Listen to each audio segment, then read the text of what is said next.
अखंडमंडलाकारं व्याप्तं येन चराचरं तत्पदं दर्शितं येन तस्मै श्रीगुरुवे नमः। अज्ञानान्धस्य लोकस्य ज्ञानाञ्जनशलाकया चक्षुरुन्मीलितं येन तस्मै श्रीगुरुवे नमः। अध्यात्म विश्व विज्ञान यूट्यूब चैनल पर उपस्थित अपने सभी मित्रों का हार्दिक स्वागत करते हुए अत्यंत प्रसन्नता हो रही है। मित्रों, कोई वस्तु जब हमें प्राप्त हो जाती है तो फिर इसका हम विशेष ध्यान नहीं रखते कि वो वस्तु आई कहाँ से और किसने इसको यहाँ तक लाने में प्रयास किए, कितनी मुसीबतें और कितने अड़चनों का सामना करके कोई वस्तु, कोई ज्ञान, कोई युक्ति हम तक आई है, इसके विषय में सर्वथा हम अनभिज्ञ होते हैं और हमारे अनभिज्ञता से उस विद्या की मौलिकता और उस विद्या को हम तक पहुंचाने में लिए गए परिश्रम जिन्होंने किए, उनकी महत्व को हम निगलेक्ट कर लेते हैं और इस प्रकार से हम उस विद्या के महत्व को कम आंकते हैं। कोई भी विद्या हो, उसके कल्याण करने की क्षमता, उसके कल्याणकारी जो कार्य है या कल्याणकारी ध्येय है, उसके अनुसार उस विद्या का महत्व निश्चित होता है। और जैसे जैसे विद्या मौलिक होती जाती है वैसे वैसे उसका अप्राप्यत्व बढ़ने लगता है। और कोई भी विद्या सदैव अप्राप्य नहीं रहती, लेकिन वो किस फॉर्म में है इस पे भी अंतर पड़ता है। यदि वो ग्रंथों के फॉर्म में है, कोई संप्रदाय के फॉर्म में है, यानी जिस आकार में वो युक्ति होगी उसी आकार का प्रकाश होगा। लेकिन यदि ये प्रात्यक्षिक और जिसे कहते हैं कि एक्सपेरिमेंटल, प्रायोगिक यदि है, तो एक व्यक्ति दूसरे व्यक्ति को बता सकता है, दूसरा व्यक्ति तीसरे व्यक्ति को बता सकता है और विश्वासार्ह और जांच करने योग्य विद्या रहने से गुण विद्याओं का प्रसार मजबूती से होता है और जितना कल्याण बढ़ता है उतना ही इस विद्या को प्रसार प्रचार करने की मनोवृत्ति भी दृढ़ होती है। क्योंकि जैसे फसल लगाने ने चावल बोने के बाद काश्तकार को पानी बरसने की अत्यंत आवश्यकता होती है। क्यों? क्योंकि अब पानी की अत्यंत आवश्यकता है। पानी नहीं बरसेगा तो वो छोटे छोटे जो उसने बोए हैं यानी रोप, वो मर जाएंगे, समाप्त हो जाएंगे। उसी तरह ये मानवता जो आज चीख पुकार कर रही है, किसी भी दिशा में ठगी, बेईमानी, धोखेबाजी, पाखंड, दंभ और अपने आप को यानी महान सिद्ध करने की जो होड़ लगी हुई है, दूसरी ओर धर्म के नाम पर संप्रदाय, मत, पंथ ये इतने ज़्यादा बढ़ गए हैं कि अब इसकी संख्या भी बताना मुश्किल है। हर संप्रदाय के उपसंप्रदाय और उपसंप्रदाय की गुरु परंपराएं और गुरु परंपराओं के ग्रुप्स और इन सभी ग्रुपों में राजनीति और एक दूसरे को कमतर बताने की प्रवृत्ति और किस तरह हम अपना ग्रुप अधिक से अधिक मजबूत करें, यही प्रयास दिखते हैं। धर्म की प्राप्ति होने पर क्या होता है तो उससे अचल शांति, स्थायी समाधान और संपूर्ण संतोष की प्राप्ति होती है, ये निकष है। लेकिन आज धर्म की जिसे प्राप्ति होती है वो बहुत महान कहलाते हैं, उनको कुछ पदवियाँ, उपाधियाँ भी मिल जाती है और वो समाज में उतने ही सम्मानित माने जाते हैं। यानी कहने का आशय यह है कि सिद्धांत और व्यवहार आपसी उल्टी दिशाओं में चल रहे हैं। सिद्धांत कहीं और है, व्यवहार कुछ और हो रहा है। सिद्धांत के अनुसार जब तक व्यवहार नहीं होता तब तक हम अपने आप से ही बेईमानी कर रहे हैं, ये मानने में कोई प्रत्यवाय नहीं है। और अपने आप की ही प्रताड़ना करना, ये तो केवल मूर्खता का ही लक्षण हो सकता है, क्योंकि हम अपने आप को ही बेवकूफ़ बना रहे हैं। जो हम यानी विवेक की और जिसे कहते हैं कि प्रत्यक्ष की कसौटी पर नहीं कस सकते, उन बातों पर भरोसा रखते हैं और दूसरे से भी कहते हैं कि आप इस बात पर भरोसा रखिए। इस प्रकार का ये मूर्खता का खेल चल रहा है, अनंत दिनों से चल रहा है और चलता ही रहेगा, क्योंकि सच्चे धर्म की प्यास सबको नहीं होती और सच्चे धर्म को वही पाता है जो सच्चे धर्म की तलाश में कई जन्म धारण कर चुका है। उसने विषय, ऐश्वर्य, भोग, मान, सम्मान, इन सब का उपभोग और अनुभव ले लिया है, फिर भी उसको तृप्ति नहीं हो रही है। क्यों? क्योंकि उसकी तलाश कुछ और है। वो चाहता है अपने आप को जानना और अपने आप के साथ साथ जो भी दिख रहा है ये क्या है, ये उसकी जिज्ञासा है। क्यों? क्योंकि उसका पहला ही प्रश्न बड़ा विशेष है कि मैं हूँ कौन, मैं कौन हूँ। और जब तक मैं कौन हूँ इसका निर्णय नहीं होता तो उसके आगे कुछ उत्तर दिया ही नहीं जा सकता, क्योंकि जब तक मैं कौन हूँ इसकी जागृति नहीं मिलेगी तो फिर मैं क्या करूँ इसका भी उत्तर नहीं मिलेगा। तो इस प्रकार ये प्रस्तावना इसलिए की गई है कि अध्यात्म विज्ञान को जन जन तक लाने में सद्गुरु भगवान श्री मायानंद जी चैतन्य, इन्होंने तो कहा है कि मैंने केवल अपना निज रूप दिखा दिया, निज रूप लखा दिया। और ये निज रूप लखने की युक्ति उन्हें काशी में दशाश्वमेध घाट पर श्री विशुद्धानंद जी सरस्वती इनसे प्राप्त हुई और वो उनका अत्यंत कुमार वय थी और उस उम्र में उन्हें ये बोध मिला। लेकिन वो बोध कैसे मिला, इधर अगर हम ध्यान दें, जैसे हमें जो चीज़ चाहिए हम उस चीज़ को प्राप्त करने के प्रयास करते हैं। मायानंद जी ने पूछा हुआ प्रश्न ही इस बात का द्योतक है कि वो इस प्रश्न की खोज में अनंत जन्मों से लगे हुए थे और ये उनके अनंत जन्मों की खोजें ही थी जो उन्होंने संपूर्ण शास्त्र, पुराण, उपनिषद, दर्शन शास्त्र आदि सब में से एक प्रश्न चुना और वो अत्यंत यानी जिसे कहते हैं कि मूलगामी प्रश्न था, मूल ही पूछ लिया उन्होंने। और ये प्रश्न जिनसे पूछा गया वो श्री स्वामी विशुद्धानंद जी सरस्वती, उनको कितना आनंद हुआ होगा, क्योंकि वो तो शिक्षक थे, गुरु थे, गुरुकुल में पढ़ाते थे, संस्कृत पढ़ाते थे, वेदांत पढ़ाते थे। लेकिन ये जो अंतिम सिद्धांत है ये उनके पास था और वो वही उसी सिद्धांत के विषय में श्री मायानंद जी चैतन्य जी ने प्रश्न किया कि वेदों में, उपनिषदों में कहे हुए तत्वम असि का क्या अर्थ है। भगवान श्री कृष्ण जी ने अर्जुन को गीता की 11वें अध्याय में जिस दिव्य चक्षु को दिए वो दिव्य चक्षु क्या है, उससे कौन सी दृष्टि प्राप्त होती है और उस दृष्टि से क्या क्या यानी ईश्वर का दर्शन किस तरह होता है वो मुझे बताइए।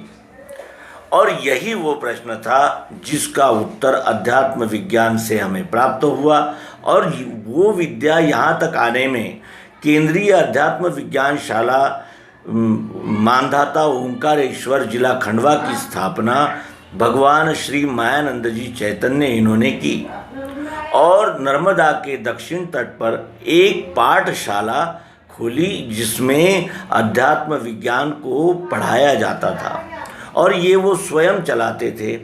उससे पूर्व ही उन्होंने भारत में अनेक स्थानों पर जाकर इसी विद्या का प्रचार प्रसार किया था। 2 बार नर्मदा परिक्रमा की, उसमें भी इस विद्या का प्रचार प्रसार किया।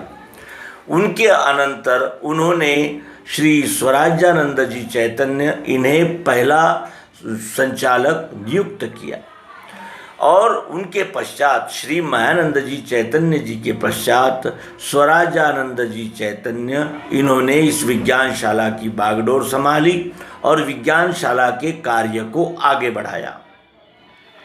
श्री मायानंद जी चैतन्य, इन्होंने जो ग्रंथ लिखे और जो साहित्य निर्माण किया, उस साहित्य को प्रकाशन करने में श्री गोविंद लक्ष्मण देसाई और श्री श्रीधर रामचंद्र देसाई, जो आगे चलकर आनंद चैतन्य इस नाम से विज्ञानशाला के द्वितीय संचालक बने, और उन्होंने इस विद्या यानी इस भगवत साहित्य को संपादित किया और उसे प्रकाशित किया। उनके Desai art printing press Gwalior से ये कार्य हुआ। हम इस विद्या को प्रचार प्रसार करने में महती भूमिका निभाने वाले लोगों के विषय में अल्प जानकारी प्राप्त कर रहे हैं। उसके अनंतर सर्वांगानंद जी चैतन्य, आनंद प्रभु और श्री जीवनानंद जी चैतन्य और अब उमाशंकर जी चैतन्य, इस प्रकार की ये संचालकों की परंपरा रही है। और इन संचालकों ने अपने संपूर्ण जीवन को इस विद्या के प्रचार प्रसार में समर्पित कर दिया और अपनी योग्यता, आज जो कार्य की भव्यता और प्रचार प्रसार की विस्तृतता दिख रही है, ये उन्हीं के प्रयासों का परिणाम है। उन्हीं के प्रयास है कि किस तरह इस विद्या को जन जन तक पहुंचाया जाए। आज भारत के 50% शहरों में अध्यात्म विज्ञानशाला के उपकेंद्र उपस्थित है, जिसमें विश्वरूप परमात्मा का दर्शन सर्वांग योग युक्ति के द्वारा किया जाता है। और ऐसे ही अध्यात्म विज्ञानशाला उपकेंद्रों के द्वारा इस विद्या को जन जन तक पहुंचाने के लिए विविध प्रकार के प्रयास हो रहे हैं और होते ही रहेंगे। अध्यात्म विज्ञानशाला के जो संचालक होते हैं, वे प्रति सप्ताह एक दिन सत्संग का आयोजन करते हैं। विविध क्षेत्रों से आए हुए उपदेशक उसमें उपदेश करते हैं। सर्वांग योग युक्ति को प्रत्यक्ष यथार्थ पद्धति से विवरण करके अनुभविक दृष्टि से अपने अनुभव को ही वे उन अपने सहपाठियों के समक्ष रखते हैं। उसमें जो ऊपर यानी प्रस्तुति में जो दोष होंगे या कुछ कमियां होंगी या कुछ शंकाएं होंगी, उनका निराकरण सामूहिक पद्धति से किया जाता है और उससे अध्यात्म विज्ञान का अनुभव और परिपक्व बनता है और अन्य लोगों को भी देते बनता है। क्योंकि जब हम निसंशय हो जाते हैं तो किसी भी विषय का ज्ञान विज्ञान हम उतने ही आत्मविश्वास से दे पाते हैं। ये विद्या अपराजित है, इसका पराजय नहीं हो सकता, क्योंकि ये विद्या प्रत्यक्ष है, यथार्थ है और विशेषकर सार्वभौम है, सार्वत्रिक है, सार्वकालिक है। इसलिए इस विद्या का पराजय होने का कोई संभावना ही नहीं है। लेकिन ये विद्या अपराजय विद्या है, इसलिए बताना है यह नहीं है। ये विद्या अपराजयी है ये क्योंकि इस विद्या का ये महान स्वरूप है ये। लेकिन इस विद्या को जन जन तक पहुंचाने के लिए इसलिए यानी तड़प और लगन की आवश्यकता है, क्योंकि यही वो विद्या है जो मानवीय संबंधों में आए हुए दरार हाहाकार को मिटाकर संपूर्ण मानवता को एक सूत्र में जोड़ने में सक्षम है। और ये इतनी महत्वपूर्ण विद्या होने से विश्व और विश्वरूप परमात्मा के सेवक यानी भक्त ये दो नहीं होते। जैसे हमारे एक हाथ को वेदना होने पर हमारा संपूर्ण शरीर पीड़ित हो जाता है, उसी तरह इस विश्व के किसी भी घटक में कोई भी यानी जिसे कहते हैं कि विदारक और हाहाकारी अगर वेदनाएं हो रही है तो ये संपूर्ण विश्व ही उससे यानी कहने का मतलब विकलित हो विवल हो जाता है, विवल हो जाता है।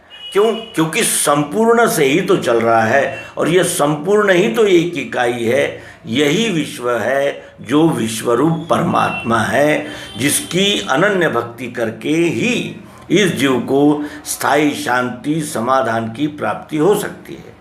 अब इस निवेदन से ये भी दृष्टिगोचर होता है कि जो अनेक प्रांतों में इन महानुभावों ने जो प्रचारक भेजे थे, जैसे उत्तर में श्री सतानंद जी, गायत्री देवी, या फिर गुजरात में, महाराष्ट्र में, ऐसे कई लोग उन्होंने भेजे जो विभिन्न शहरों में जाकर इस विद्या का प्रचार प्रसार करते थे।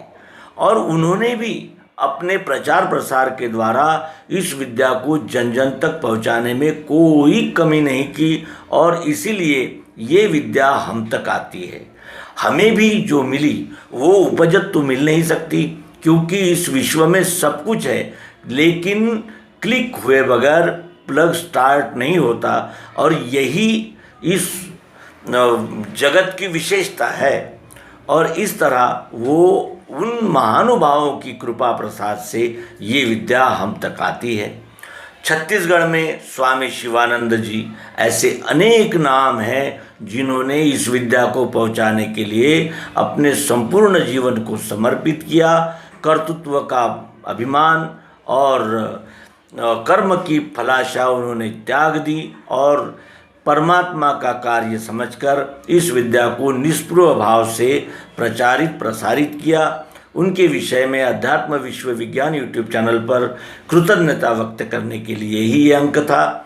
इसके आगे के अंक में हम एक मालिका शुरू करने जा रहे हैं, जो प्रश्नोत्तरी स्वरूप होगी। अध्यात्म विज्ञान के उपदेशकों से हम कुछ प्रश्न करेंगे, और वो अध्यात्म विज्ञान की दृष्टि से उसका समाधान करेंगे। इस प्रकार की एक मालिका शुरू की जाए, ऐसा हम सब अध्यात्म विज्ञानियों का मत है। और जिधर जनता जनार्दन है, वही तो विश्वरूप परमात्मा का आदेश है। ये जानकर आइए अब उस मालिका को हम प्रारंभ करेंगे। आशा है आप व्यूअर्स शेयर करेंगे, अधिक से अधिक प्रचार प्रसार करेंगे। और ये किसी का वैयक्तिक कार्य नहीं है, ये कार्य ऐसा है कि एक दूसरे का हाथ पकड़कर ही हम चलते हैं। कोई भी व्यक्ति ये नहीं कह सकता कि मैं संपूर्ण जानता हूँ। संपूर्ण जानता हूँ वही कह सकता है जो संपूर्ण को जानता हो। और हम सब सहप्रवासी है, सहपाठी है, ये सोचकर ही हमारा मूल्यांकन किया जाए। और हम त्रुटिहीन हैं या हम निर्दोष है, ऐसा हम कभी नहीं कहते, क्योंकि हमारे भी अभ्यास की और हमारे भी चिंतन की एक सीमा है। उसी सीमा में हम निवेदन प्रस्तुत करते हैं। ये कहते हुए इस अंक को विराम देंगे। नर्मदे हर, सद्गुरु भगवान की जय।